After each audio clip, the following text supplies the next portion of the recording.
E tinha, até certo tempo atrás, a saída temporária. Eu lutei muito para acabar com isso. Na prática, nós aprovamos o fim da saída temporária. Como que tá isso hoje? Uma interpretação do Poder Judiciário disse o seguinte, que olha, vale, mas somente para aquele que cometeu o crime após a sanção da lei, que foi dia 11 de abril de 2024. Então aqueles que nós estamos sendo presos em flagrante hoje, já não terão direito mais de saída temporária quando estiverem no regime de cumprimento de pena, regime semiaberto, que é o período que ele sai durante o dia, é obrigado a voltar à noite para dormir no sistema penitenciário. Vamos falar de saidinha, porque eu já trouxe pessoas aqui com opiniões diversas. Dr. Guido Palomba já veio aqui também, já falou sobre isso, e eu queria a opinião dos dois. Explica para quem não sabe o que é, como funciona e quais as vantagens ou desvantagens, porque ele foi feito para facilitar a reassociação do Ressocialização. preso. Ressocialização do preso na sociedade, ele voltar a ir aos poucos. Mas na prática, o que acontece? Temos números sobre isso? Sobre se aumenta o número de crimes? Como que funciona isso? Eu acho que quem sai... Primeiramente, eu queria só, como eu falo sempre, agradecer ao governador Tarcísio de ter escolhido para comandar a polícia, saiu do plástico normal, a coragem que ele teve de colocar na Secretaria de Segurança o Derrite e eu, que somos policiais, que conversamos ali no chão de fábrica com a tropa. Exato, você e sabe, nunca... Ele mudou porque não colocou especialista, sem crítica a ninguém. Claro. Ele teve a coragem de colocar, nós que somos oriundos da polícia, tá com nossos parceiros de comandar, com a coragem que ele teve. Quem se beneficia? Olha, quando alguém sai na saidinha, sai com algum compromisso de ajudar quem está dentro. Então ele vai sair muitos. Você vê membro de facção pode sair? Sim. Pode. É normal. Como assim? Então, o membro de facção provavelmente vai ter que trabalhar quando ele sair. Vai ter que fazer alguma coisa para agosto do ano passado nós temos um caso, o cara saiu na saidinha, viu que a mulher dele tinha separado, tá com outro, matou. A mulher escondeu e voltou. Como se não tivesse acontecido nada. Nossa. Foi esclarecido. Então, é muito relativo. Quem fez o projeto foi a Saidinha, foi o Derrite. Você entendeu? Quando ele estava em Brasília, como deputado em Brasília. Você entendeu? Então, a gente tem que aproveitar. Eu concordo que tem que ter, a tentar, pessoal, a ressocialização, tem que tentar tudo sem ninguém aqui está contra isso, né? Mas escolher melhor os critérios. É a forma, porque o que o Nico está falando, na prática, é o seguinte. Como funciona na prática? Qualquer preso? Quem tem acesso, qualquer preso, desde que ele tenha progredido do regime fechado para o regime semiaberto. Aí os critérios para ter acesso à saída temporária: ter bom comportamento. Como você acha que é o comportamento do indivíduo de altíssima periculosidade, membro do primeiro comando da capital? É óbvio que ele tem bom comportamento.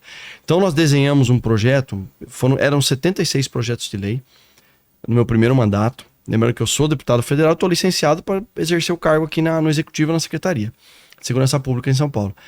Eu peguei esses 76 projetos, a gente agrupou todos eles, apresentei um substitutivo que chama com resumo de tudo. Então, das 5 saídas temporárias que os criminosos que estão no regime de cumprimento de pena do semiaberto tinham direito, eles ficavam 7 dias sem ter que voltar para os presídios, eu acabei com essa possibilidade. 0. Por quê? A nossa base são as evidências. Ninguém é contra a ressocialização, do jeito que o Nico falou. Só que é o seguinte, antes de pensar em ressocialização, ele tem que pagar pelo crime que ele cometeu. A cadeia foi feita para isso, para quem para quem não cumpre a lei e para quem comete crime. Dentro desse pressuposto, a gente analisou, tem um estudo que analisou 2 dias do ano. Pegaram lá um dia em abril, todas as prisões em flagrantes realizadas naquele dia. De todas as prisões realizadas, e foram mais de 220 flagrantes no estado de São Paulo, cerca de 47% dessas prisões eram indivíduos que deviam estar sob a tutela do Estado. O que isso significa? Ou ele estava em livramento condicional, ou ele estava no regime aberto do cumprimento de pena, depois eu explico o que é isso, ou ele estava no regime, ou ele era procurado pela justiça, ou no regime semiaberto no período da saída temporária. 47%, quase metade, a gente achou esse número muito alto. Fizemos uma contraprova em agosto. Aconteceu bateu em cima, 50% das pessoas que foram presas deveriam estar sob a tutela do Estado. Isso comprova, com base em evidência, que saída temporária de preso só beneficia os criminosos para a vida delituosa. Ele comete crime, ou ele não volta?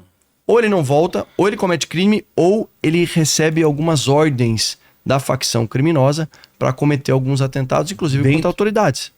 Ou cometer alguma coisa um crime dentro do... Não, é fora mesmo, porque ele pertence lá, ele vai, você vai em tal lugar e vai matar tal inimigo deles lá, ou agente policial, ou autoridade. Nesse contexto, além de propor o fim da saída temporária, o projeto previu a ampliação do uso da tornozeleira eletrônica para outros regimes de cumprimento de pena, porque só era possível para o semiaberto em saidinha. A gente ampliou para o regime aberto. Por quê? Os regimes de cumprimento de pena, segundo o nosso ordenamento jurídico, ou é regime fechado, que já inicia no regime fechado, e para isso tem que ser condenado a mais de 8 anos de prisão, de reclusão, ou no regime semiaberto depois que ele progride, ele cumpriu 1/6 da pena, 1/5 da pena, ele saiu do regime fechado, foi para o regime semiaberto, depois o regime semiaberto, ele pode progredir para o regime aberto do cumprimento de pena. Ora bolas, que é esse regime? Não está cumprindo pena nenhuma. Fica em casa, e aí a cada 3 meses ele vai lá no fórum e faz uma prova de vida. Eu sou aqui o detento fulano de tal, tô vivo, assino um documento no fórum lá. Detalhe, nós temos cerca de, porque isso é uma população variável, 170 a 175 mil presos no estado de São Paulo, cumprindo pena no regime fechado, de 30 a 35 mil cumprindo pena no regime aberto, e no regime aberto de cumprimento de pena, que não cumpre pena nenhuma. E esse estudo que eu falei comprova que eles estão cometendo novamente os crimes, porque o criminoso não tem medo da legislação, a lei não, o encarecimento do custo do crime precisa ser urgente, porque o custo do crime no Brasil é muito baixo, que chegamos a ter 350 mil criminosos no regime aberto de cumprimento de pena. Cara. Por isso que o nosso problema é reincidência criminal. Então a gente fica aqui, literalmente... enxugando gelo. E pensando em como a gente pode dificultar a vida do criminoso, já que a legislação, ela infelizmente ela é frágil e ela não amedronta. Então, para isso, a gente precisa ter uma polícia forte, sempre atuando dentro dos limites da lei, que a gente não concorda com nenhum tipo de abuso, de excesso por parte do policial, mas o policial tem que ser um policial linha dura, tolerância zero. Isso aí, minha vida toda eu fiz isso, o Nico também. A gente não vai compactuar com nenhum excesso por parte do policial, mas também não dá para achar que... como foram as operações da Baixada Santista, no início da gestão. Os policiais tomando tiro de fuzil. O que esses pseudo especialistas de segurança pública acham que o policial vai fazer? Vai entrar lá com um livro na mão, dizendo, calma aí, vamos ter paz? Não. Tem alguns momentos da vida do policial, não resta outra alternativa tática, a não ser usar arma de fogo para se defender e defender a sociedade. O caso da Operação Escudo, que ele estava falando. Por exemplo, muita gente foi contra, perguntando, quando é que vai acabar? Quando vai acabar? Vai perguntar pro pessoal que mora no Guarujá se gostou. Vai ver a população. Você entendeu? Então no restaurante, todo mundo levantava, falava, batia a palma, ô doutor Nico, que legal a operação. Tudo. Onde a gente ia, o pessoal falava. Agora, certos órgãos da mídia perguntavam todo dia pro Derrite, quando vai acabar aquela pressão? Vai acabar, Derrite, não vai acabar. E, pô, mas quem mora no local? Tava super satisfeito, você entendeu? E não tem, você vê, a Polícia de São Paulo, as polícias, tá fazendo um grande trabalho. Em pouco tempo, o caso do Vinícius foi esclarecido lá do aeroporto. Menos de 3 meses. Aquele que morreu deu Vinícius no aeroporto. O que aconteceu lá? Era uma cobrança de... Uma cobrança. Ele prometeu um monte de coisa para todo mundo, enganou os companheiros dele.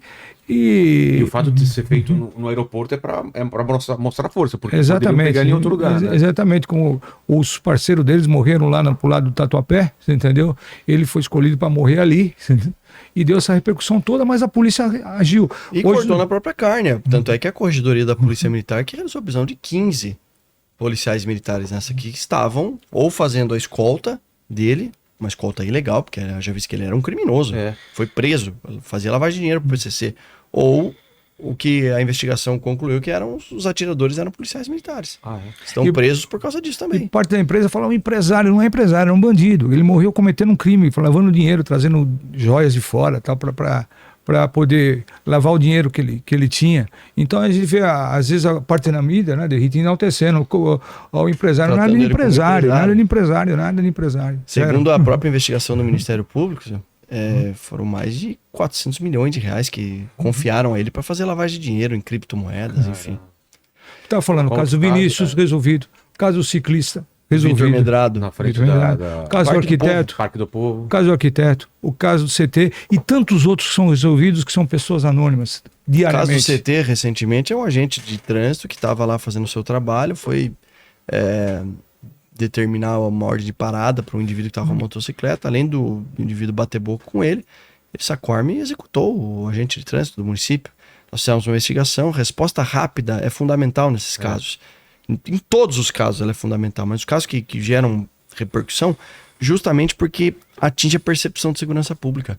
Então, acho que a resposta rápida do DEIC, do DHPP, para esses casos que geram uma grande repercussão, elas são fundamentais para que a população fale, peraí, a polícia está trabalhando. E a gente mostra, através de números. Nós batemos todos os recordes, Vilela, de apreensão de droga, de prisões de flagrante, de apreensões de armas. Essa operação que foi tão criticada por alguns setores da imprensa e de organismos que se dizem defensores dos direitos humanos, em 40 dias de operações, foram 3,5 toneladas de droga apreendida. Caramba. Mais de 1.400 presos. Destes, mais de 470 procurados pela justiça nas comunidades da Baixada Santista, e mais de 120 armas apreendidas. Ou seja, isso parecia um território que estava em normalidade? É óbvio que não.